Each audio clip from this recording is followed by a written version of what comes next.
ओम गुरुर्ब्रह्मा गुरुर्विष्णु गुरुर्देव महेश्वरा गुरु साक्षात् परब्रह्मा तस्मै श्री गुरुवे नमः। ओम नमोऽहं आदो देवकी देवगर्भजननं गोपीगिरिवर्धनं मायापूतनजीवतापहरणं गोवर्धनोद्धारणं कंसच्छेदनकौरवादिहननं कुन्तीसुतापालनम् एतत् श्रीमद्भागवतं पुराणकथितं श्रीकृष्णलीलामृतं निगमकल्पतरोर्गलितं फलं शुकमुखाद्रव अमृतसंयुतं पिबत भागवतं रसमालया मुहुरहो रसिका भुवि भावका।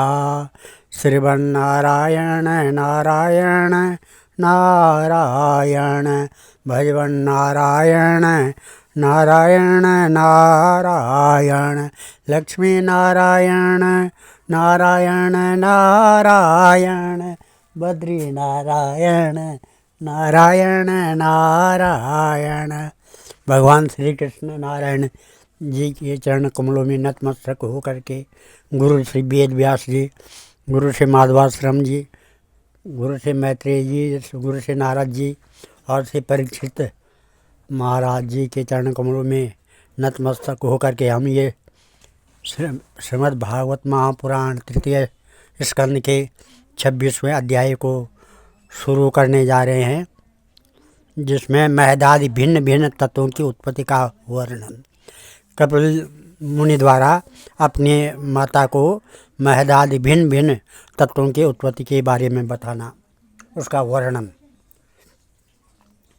ओम श्री भगवान उवाच अथ ते संप्रवक्ष्यामि तत्त्वानां लक्षणं पृथक् यद् विदित्वा विमुच्येत पुरुषः प्राकृतिकगुणे ज्ञानं निःश्रेयसार्थाय पुरुषस्यात्मदर्शनं यदा हूर्णवेतत्ते हृदयग्रन्थिभेदनम् अनादिरात्मा पुरुषो निर्गुणो प्रकृते परः प्रत्यग्धाम स्वयं ज्योतिर्विश्वं येन समन्वितं स एष प्रकृतिं सूक्ष्मं दैवीं गुणमयीं विभुं यदीक्षेवेवोपगता अभ्युत्पद्मलीलया गुणैर्विचित्रा सृजतिं स्वरूपा प्रकृतिं प्रजा विलोक्य मुमुये सद्य स एष ज्ञानगूहया एवं परादिध्यानेन कर्तव्यं प्रकृते पुमान् कर्मसु क्रियमाणेषु गुणैरात्मनि मन्यते तदस्य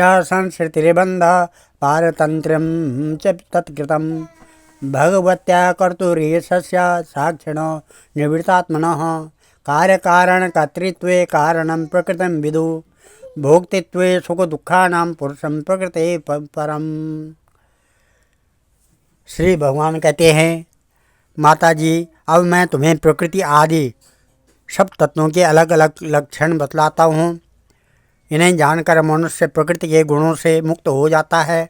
आत्मदर्शन रूप ज्ञान ही पुरुष के मोक्ष का कारण है और वही उसकी अहंकार रूप हृदय ग्रंथि का छेदन करने वाला है, ऐसा पंडित जन कहते हैं। उस ज्ञान का मैं तुम्हारे आगे वर्णन करता हूँ। यह सारा जगत जिससे व्याप्त होकर प्रकाशित होता है वह आत्मा ही पुरुष है। वह अनादि निर्गुण प्रकृति से परे अंतःकरण में स्फुरित होने वाला और स्वयं प्रकाशमान है। उस सर्वव्यापक पुरुष ने अपने पास लीला विलासपूर्वक आई हुई अव्यक्त और त्रिगुणात्मिका वैष्णवी माया को स्वेच्छा से स्वीकार कर लिया। लीला परायण प्रकृति अपने सत्वादि गुणों द्वारा उन्हीं के अनुरूप प्रजा की सृष्टि करने लगी। यह देख पुरुष ज्ञान को आच्छादित करने वाली उसकी आवरण शक्ति से मोहित हो गया, अपने स्वरूप को भूल गया। इस प्रकार अपने से भिन्न प्रकृति को ही अपना स्वरूप समझ लेने से पुरुष प्रकृति के गुणों द्वारा किए जाने वाले कर्मों में अपने को ही कर्ता मानने लगता है। इस कर्तव्य अभिमान से ही अकर्ता स्वाधीन साक्षी और आनंद रूप पुरुष को जन्म मृत्यु रूप बंधन एवं परतंत्रता की प्राप्ति होती है। कार्य रूप शरीर, कारण रूप इंद्रिया तथा कर्ता रूप इंद्रिया अधिष्ठात्री देवताओं में पुरुष जो अपनेपन का आरोप कर लेता है, उसमें पंडित जन प्रकृति को ही कारण मानते हैं तथा वास्तव में प्रकृति से परे होकर भी जो प्रकृतिस्थ हो रहा है, उस पुरुष को सुख दुखों के भोगने में कारण मानते हैं। देवहूति ने कहा, पुरुषोत्तम इस देवहूतिर्वाच प्रकृते पुरुषस्यापि लक्षणं पुरुषोत्तमं ब्रूहि कारणयोरस्य सदसच्चायदात्मकम्। देवहूति कहने लगी, पुरुषोत्तम इस विश्व के स्थूल सूक्ष्म कार्य जिनके स्वरूप हैं तथा जो इसके कारण हैं, उन प्रकृति और पुरुष का लक्षण भी आप मुझसे कहिए। श्री भगवान वाचा, श्री भगवान कपिल देव जी कहते हैं, यतत्रिगुणा अव्यक्तम नित्यम सदसदात्मकम प्रधानम प्रकृतिम प्रावुर्विशेषम विशेषवत् पंचवीर्ब्रह्म चतुर्भिर्दर्शभिस्तथा एतच्चतुर्विशातीकं गुणं गणं प्रधानिकं विदुः महाभूतानि पंचेव भूरारापोऽग्निर्नभः तमन्त्राणि च तावन्ति गन्धादीनि मतानि मेः इन्द्रियाणि दश श्रोत्रं त्वदृग् नासिका वाक्करोचरणो मेढुं पर्युदर्शम उच्यते मनोबुद्धिरहंकारा चित्तमित्यन्तरात्मकं चतुर्धा लक्ष्यते भेदो वृत्त्या लक्षणरूपया एतावानेव सांख्यातो ब्राह्मण सगुणस्य सन्निवेशो मया प्रोक्तो यः कालः पंचविंशका प्रभावं पौरुषं प्राहु कालमेके यतो भयं अहंकार विमूढस्य कर्तु प्रकृतिमीयुषा प्रकृते गुण साम्यस्य निर्विशेष मानवी चेष्टायिता स भगवान काल इत्युपलक्षिता अंतः पुरुष रूपेण काल रूपेण यो बहिः समत्वेष सत्वानां भगवान आत्ममायया देवाच्छुभित धर्मिण्यां स्वस्यां योनो परापुमान् आदता वीर्यं स सूत महत्तत्वं हिरण्यमयं विश्वात्मगतं व्यञ्जन कूटस्थो जगद अंकुरः स्वतेज समापीता तीव्र आत्मा प्रतापतमः यतत् सत्वगुणा स्वच्छं शान्तं भागवत पदं यदा होर्वासुदेवाख्यं चित्तं तन्महात्मकं स्वच्छात्मविकारित्वं शान्तत्वम् इति चेतसा वृत्तिभिः लक्षणं प्रोक्तं यथापं प्रकृतिपरा महत्तत्वाद्वि कुर्वाणो भगवद्वीर्यसम्भवत् क्रियाशक्ति अहंकार त्रिविधं समपद्यत वैकारिकस्तस्य तामसस्य यतो भवा मनस्य चेन्द्रियाणां च भूतानां महतामपि सहस्राश्रितं साक्षात् दमनन्तं प्रचक्षते संकर्षणाख्यं पुरुषं भूतेन्द्रियमनोऽयम्। श्री भगवान ने कहा, जो त्रिगुणात्मक अव्यक्त नित्य और कार्य कारण रूप है तथा स्वयं निर्विशेष होकर भी संपूर्ण विशेष धर्मों का आश्रय है, उस प्रधान नामक तत्व को ही प्रकृति कहते हैं। 5 महाभूत, 5 तन्मात्रा, 4 अंतःकरण और 10 इंद्रिय, इन 24 तत्वों के समूह को विद्वान लोग प्रकृति का कार्य मानते हैं। पृथ्वी, जल, तेज, वायु और आकाश ये 5 महाभूत हैं। गंध, रस, रूप, स्पर्श और शब्द ये 5 तन्मात्रा माने गए हैं। कान, त्वचा, आँख, रसना, जीवा, नासिका, नाक, वाक मानी वाणी, पानी, पाद, उपस्थ और पायु ये 10 इंद्रियां हैं। मन, बुद्धि, चित्त और अहंकार इन 4 के रूप में एक ही अंतःकरण अपनी संकल्प, निश्चय, चिंता और अभिमान रूपा 4 प्रकार की वृत्ति से लक्षित होता है। इस प्रकार तत्वज्ञानी पुरुषों ने सगुण ब्रह्म के सन्निवेश स्थान इन 24 तत्वों की संख्या बतलाई है। इसके सिवा जो काल है वह 25वां तत्व है। कुछ लोग काल को पुरुष से भिन्न तत्व न मानकर पुरुष का प्रभाव अर्थात ईश्वर की सहकारिणी शक्ति बताते हैं, जिसे माया के कार्य रूप देहादि में आत्म तत्व का अभिमान करके अहंकार से मोहित और अपने को कर्ता मानने वाले जीव को निरंतर भय लगा रहता है। मनुपुत्री जिनकी प्रेरणा से गुणों की साम्यावस्था रूप निर्विशेष प्रकृति में गति उत्पन्न होती है, वास्तव में वे पुरुष रूप भगवान ही काल कहे जाते हैं। इस प्रकार जो अपनी माया के द्वारा सब प्राणियों के भीतर जीव रूप से और बाहर काल रूप से व्याप्त हैं, वे भगवान ही 25वें तत्व हैं। जब परम पुरुष परमात्मा ने जीवों के अदृष्ट वर्ष क्षोभ को प्राप्त हुई संपूर्ण जीवों की उत्पत्ति स्थान रूपा अपनी माया से शक्ति रूप वीर स्थापित किया तो उससे तेजोमय महतत्व उत्पन्न हुआ। लय विक्षेपादि रहित तथा जगत के अहंकार रूप इस महतत्व ने अपने में स्थित विश्व को प्रकट करने के लिए अपने स्वरूप को आच्छादित करने वाले प्रलयकालीन अंधकार को अपने ही तेज से पी लिया। जो सत्वगुण स्वच्छ शांत और भगवान की उपलब्धि स्थान रूप चित्त है, वही महतत्व है और उसी को वासुदेव कहते हैं। जिस प्रकार पृथ्वी आदि अन्य पदार्थों के संसर्ग से पूर्व जल अपनी स्वाभाविक फेन तरंगा आदि रहित अवस्था में अत्यंत स्वच्छ विकार शून्य एवं शांत होता है, उसी प्रकार अपनी स्वाभाविक अवस्था की दृष्टि से स्वच्छत्व अविकारत्व और शांतत्व ही वृत्तियों सहित चित्त का लक्षण कहा गया है।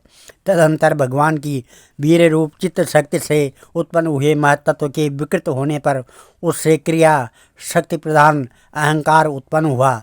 वह वैकारिक तेजस और तामस भेद से 3 प्रकार का है। उसी से क्रमशः मन इंद्रिया और पंच महाभूतों की उत्पत्ति हुई।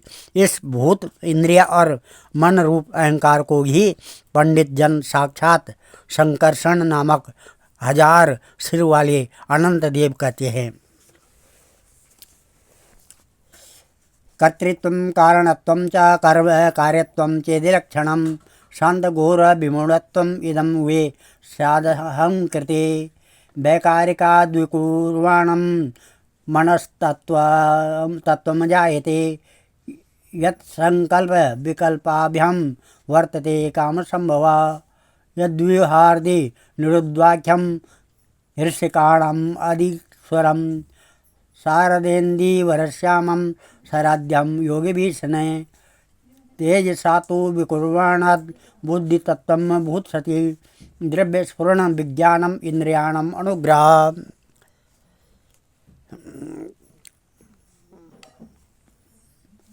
संशयोऽथ विपर्यासो निश्चय स्मृतिरेव च स्वाप इत्युच्यते बुद्धिर्लक्षणं वृत्त्यता पृथक् तेजसानीन्द्रियाण्येव क्रियाज्ञानविभागशः प्राणस्य हि क्रियाशक्तिर्बुद्धिर्विज्ञानशक्तिता तामसद्या विकुर्वाणं भगवते वीर च उद्दितात् शब्दमात्र भूतस्मात् नवा श्रोतं च शब्दगम् अर्थाश्रयत्वं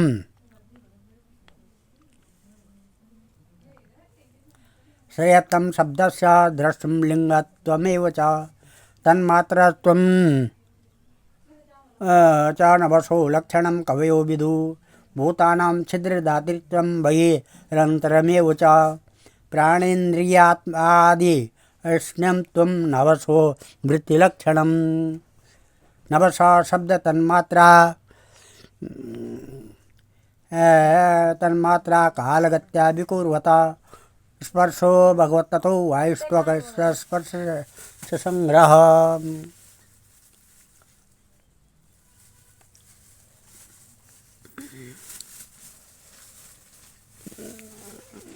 इस प्रकार अहंकार देवता रूप से कर्तृत्व, इंद्रिया रूप करणत्व और पंचभूत से कर्तृत्व लक्षण हैं तथा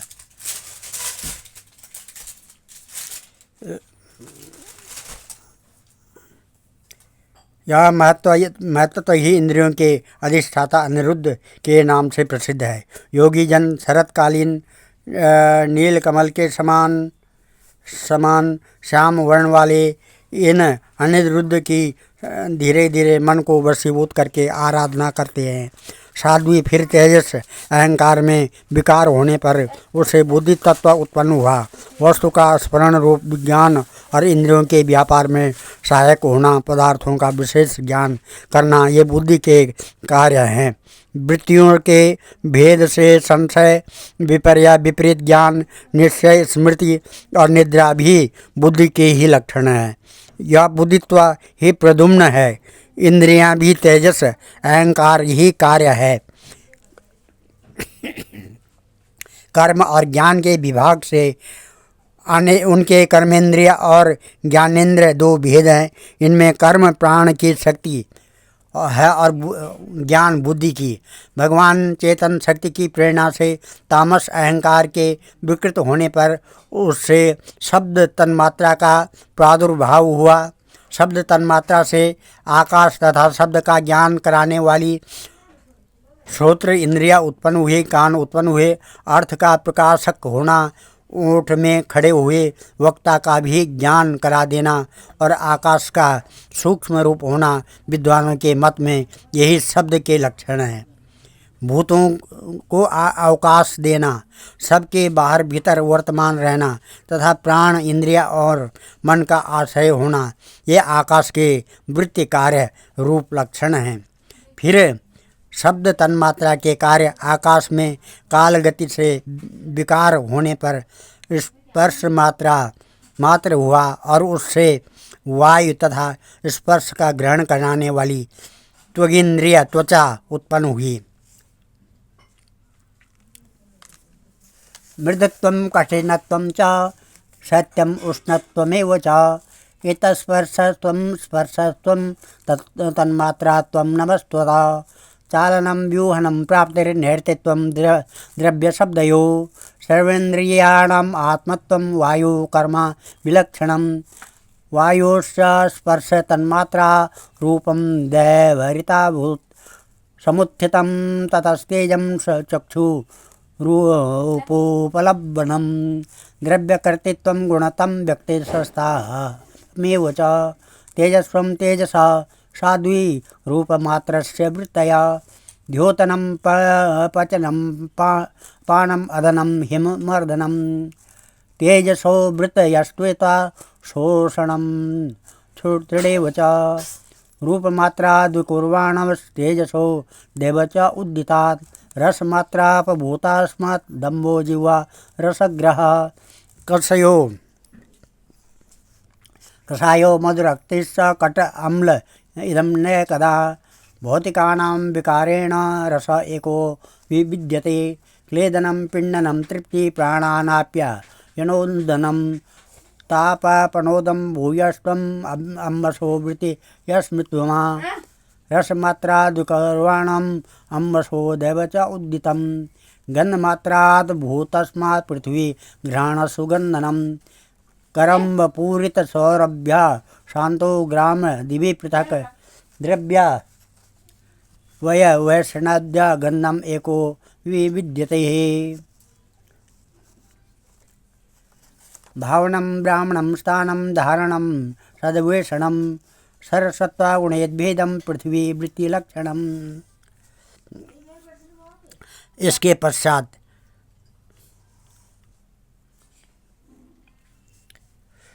तदंतर दैव की प्रेरणा से स्पर्श तन्मात्रा विशिष्ट वायु के विकृत होने पर उससे रूप तन्मात्रा हुआ तथा उसे तेज और रूप को उपलब्ध कराने वाली नेत्र इंद्रिय का प्रादुर्भाव हुआ। नेत्र में आँखें।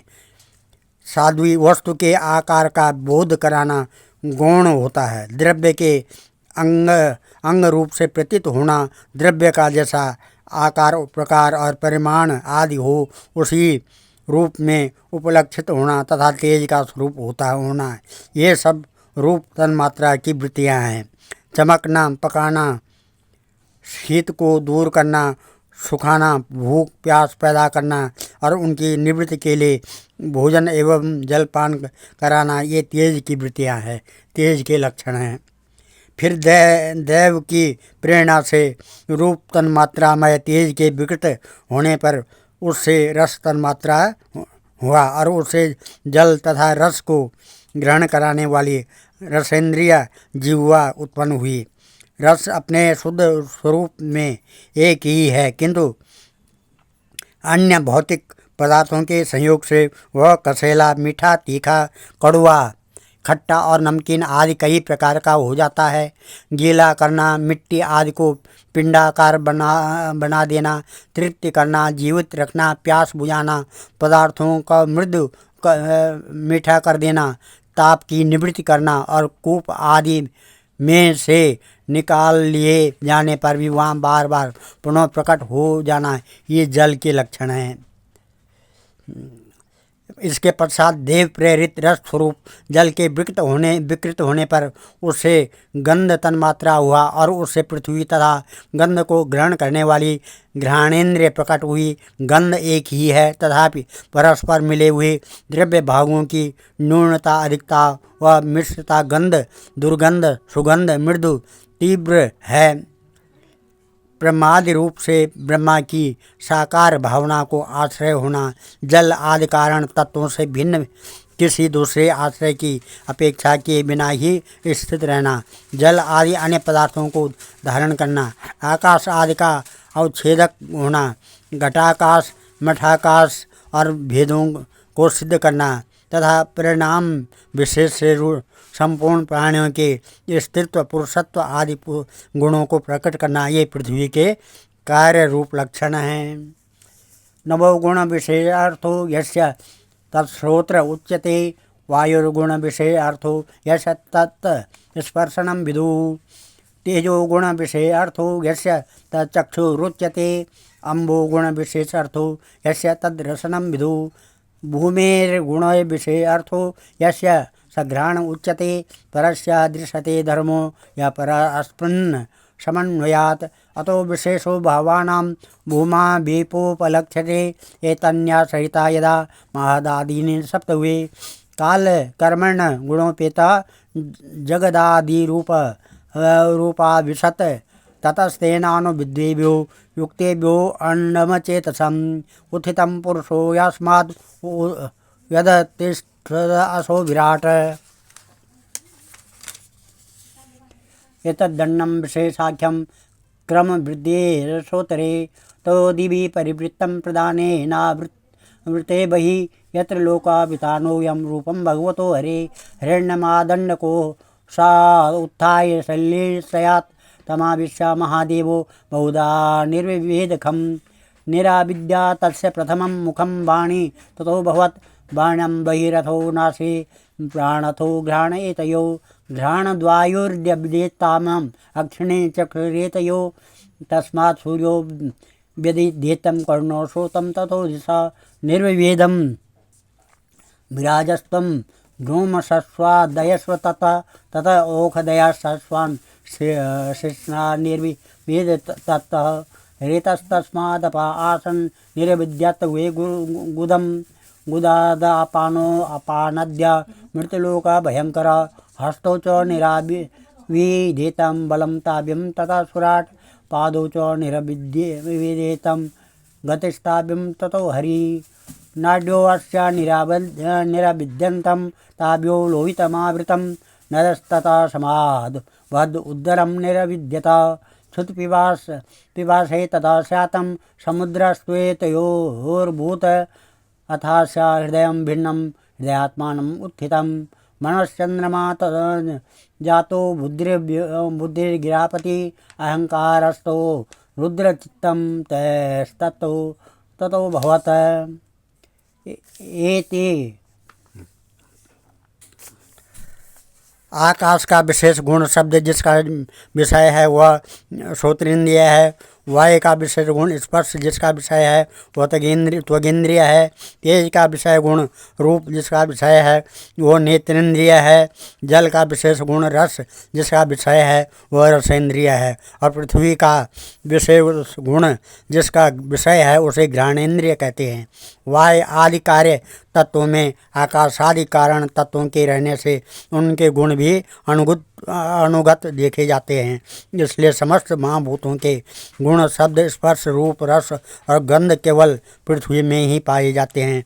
जब महतत्व अहंकार अपंचभूत ये 7 तत्व परस्पर मिल सके तो अलग अलग ही रह गए, तब जगत के आदि कारण श्री नारायण ने काल अदृष्ट और सत्वादि गुणों के सहित उनमें प्रवेश किया। फिर परमात्मा के प्रवेश से क्षुब्ध और आपस में मिले हुए उन तत्वों से एक जड़ अंड उत्पन्न हुआ। इस अंड से इस विराट पुरुष की अभिव्यक्ति हुई। इस अंड का नाम विशेष है। इसी के अंतर्गत श्री हरि के स्वरूप भूत 14 भुवनों का विस्तार है।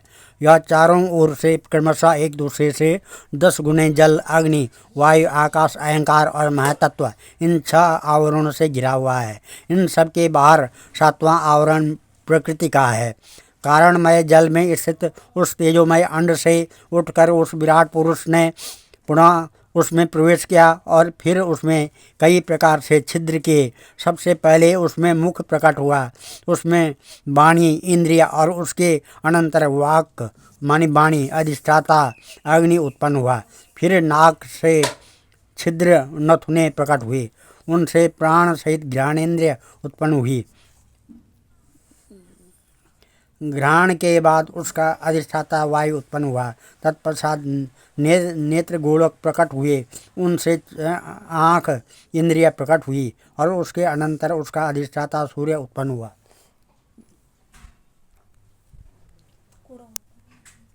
फिर कानों के छिद्र प्रकट हुए, उनसे उनकी इंद्रिय श्रोत्र कान और उसके अभिमानी दिग देवता प्रकट हुए। इसके बाद उस विराट पुरुष के त्वचा उत्पन्न हुई, उसमें रोम मूछ दाढ़ी तथा सिर के बाल प्रकट हुए और उनके बाद त्वचा की अभिमानी औषधियाँ अन्न आदि उत्पन्न हुई। इसके पश्चात लिंग प्रकट हुआ और इसके बाद लिंग का अभिमानी आपो देवता जल उत्पन्न हुआ। फिर गुदा प्रकट हुआ, उसे अपान वायु अपान के बाद उसका अभिमानी लोगों को भयभीत करने वाला मृत्यु देवता उत्पन्न हुआ। तदंतर हाथ प्रकट हुए, उनसे बल और बल के बाद हस्त इंद्रिय का अभिमान इंद्र उत्पन्न हुआ। फिर चरण प्रकट हुए, उनसे गति गमन की क्रिया। फिर पादेन्द्रिय अभिमानी विष्णु देवता उत्पन्न हुए। इसी प्रकार जब विराट पुरुष की नाड़ियाँ प्रकट हुई तो उनसे रुधिर उत्पन्न हुआ और उससे नदियाँ हुई। फिर उसके उधर पेट प्रकट हुआ, उससे भूख और प्यास अभिव्यक्ति हुई और फिर उधर का अभिमानी समुद्र देवता उत्पन्न हुआ। तत्पश्चात उसके हृदय प्रकट हुआ, हृदय से मन का प्राकट्य हुआ। मन के बाद उसका अभिमानी देवता चंद्रमा हुआ। फिर हृदय से ही बुद्धि और उसके बाद उसका अभिमानी ब्रह्मा हुआ। तत्पश्चात अहंकार और उसके अनंतर उसका अभिमानी रुद्र देवता उत्पन्न हुआ। इसके बाद चित्त और उसका अभिमानी क्षेत्रज्ञ प्रकट हुआ।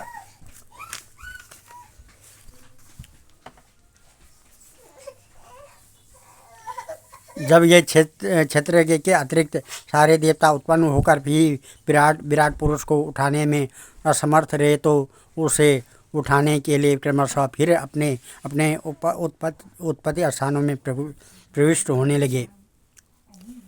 बहिर्वाचा मुखम भेजे नोतिष्ठ तदा विराट ग्रहणेन नासिके वायुर्नोतिष्ठ तदा विराट अक्षिणी चक्षुषा आदित्यो नोतिष्ठ तदा विराट श्रोत्रेण कर्णो च दिशो नोतिष्ठ तदा विराट त्वचं रोम विरासद्यो नोतिष्ठ तदा विराट रेतसा श्रीश्रमापस्तु नोदतिष्ठता विराट गुदम मृत्युरपा पानेन नोदतिष्ठ तदा विराट हस्तबिंद्रो बलेनेव नोदतिष्ठ तदा विराट विष्णुर्गतेव चरणो नोदतिष्ठता विराट नाड़ी नद्यो लोहितेन नोदतिष्ठता विराट क्षुत्रिणाभ्यम उदरम सिंधुर नोदतिष्ठता विराट हृदय मनसा चंद्रो नोदतिष्ठता विराट बुद्ध्या ब्रह्मापि हृदय नोदतिष्ठता विराट रुद्रो विमत्या हृदय नोदतिष्ठता विराट चित्तेन हृदय चैत्य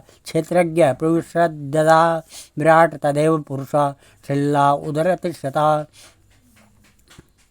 तिष्ठतः। जब वे क्षेत्र के अतिरिक्त सारे देवता उत्पन्न हुए होने अग्नि ने वाणी के साथ मुख में प्रवेश किया, परंतु इससे विराट पुरुष न उठा। वायु ने घ्राणेन्द्रिय के सहित नासा छिद्रों में प्रवेश किया, फिर भी विराट पुरुष न उठा। सूर्य ने चक्षु के आँखों के सहित नेत्रों में प्रवेश किया, तब भी विराट पुरुष न उठा। दिशाओं ने श्रवणेन्द्रिय के सहित कानों में प्रवेश किया, तो भी विराट पुरुष न उठा। औषधियों ने रोमों के सहित त्वचा में प्रवेश किया, फिर भी विराट पुरुष न उठा। जल ने बीरे के साथ लिंग में प्रवेश किया, तब भी विराट पुरुष न उठा। मृत्यु ने अपान के साथ गुदा में प्रवेश किया, फिर भी विराट पुरुष न उठा। इंद्र ने बल के साथ हाथों में प्रवेश किया, परंतु इससे भी विराट पुरुष न उठा। विष्णु ने गति के सहित चरणों में प्रवेश किया, तो भी विराट पुरुष न उठा। नदियों ने रुद्र के सहित नाड़ियों में प्रवेश किया, तभी विराट पुरुष न उठा। समुद्र ने भूख और प्यास के सहित उदर में प्रवेश किया, फिर भी विराट पुरुष न उठा। चंद्रमा ने मन के सहित हृदय में प्रवेश किया, तो भी विराट पुरुष न उठा। ब्रह्मा ने बुद्धि के सहित हृदय में प्रवेश किया, तो भी विराट पुरुष न उठा। रुद्र ने अहंकार के सहित उसी हृदय में प्रवेश किया, तो भी विराट पुरुष न उठा। किंतु जब चित्त के अधिष्ठाता क्षेत्रज्ञ ने चित्त के सहित हृदय में प्रवेश किया, तो विराट पुरुष उसी समय जल से उठकर खड़ा हो गया। यथा प्रसुप्तं पुरुषं प्राणेन्द्रिय मनोध्य प्रभुवन्ति विना येन नोत्पायितुम् ओजसा तमस्मिन् प्रत्यगात्मानं धियापि योग प्रवृत्तया भक्त्या विरक्त्या ज्ञानेन विचित्यात्मनि चिन्तयेत। जिस प्रकार लोक में प्राण, इंद्रिय, मन और बुद्धि आदि चित्त के अधिष्ठाता क्षेत्रज्ञ की सहायता के बिना सोए हुए प्राणी को अपने बल से नहीं उठा सकते, उसी प्रकार विराट पुरुष को भी वे क्षेत्रज्ञ परमात्मा के बिना नहीं उठा सके। अतः भक्ति, वैराग्य और चित्त की एकाग्रता से प्रकट हुए ज्ञान के द्वारा उस अंतरात्मा रूप क्षेत्रज्ञ को इस शरीर में स्थित जानकर उसका चिंतन करना चाहिए। श्री कृष्ण गोविंद हरे मुरारे, हे नाथ नारायण वासुदेवा, हे नाथ नारायण वासुदेवा, हे नाथ नारायण वासुदेवा। आज हम इस अध्याय को यहीं पर विराम देते हैं, अध्याय की कथा को यहीं पर विराम देते हैं। कल 27वां अध्याय को पढ़ेंगे, जिसमें प्रकृति पुरुष के विवेक से मोक्ष की प्राप्ति का वर्णन है। ओम नमः मंगलम भगवान विष्णु, मंगलम गरुड़ध्वजा, मंगलम पुंडरीकाक्षा, मंगलाय तनो हरि, मंगलम भगवान शंभु, मंगलम वृषभध्वजा, मंगलम पार्वतीनाथ, मंगलाय शिव शंकर। ओम सर्वमंगल मांगल्ये शिवे सर्वार्थ साधिके शरणे त्र्यंबके गौरी नारायणी नमस्तुते। ओम अन्नपूर्णे सदापूर्णे शंकर प्राण बल्लभे ज्ञान सौभाग्य सिद्ध्यर्थम भिक्षाम देहि च पार्वती।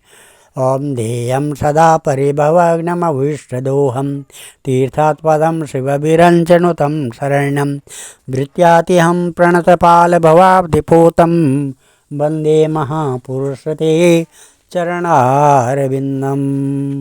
ओम नमः। सर्वे भवन्तु सुखिनः, सर्वे सन्तु निरामया, सर्वे भद्राणि पश्यन्तु, मा कश्चित् दुःखभाग् भवेत्। धन्यवाद।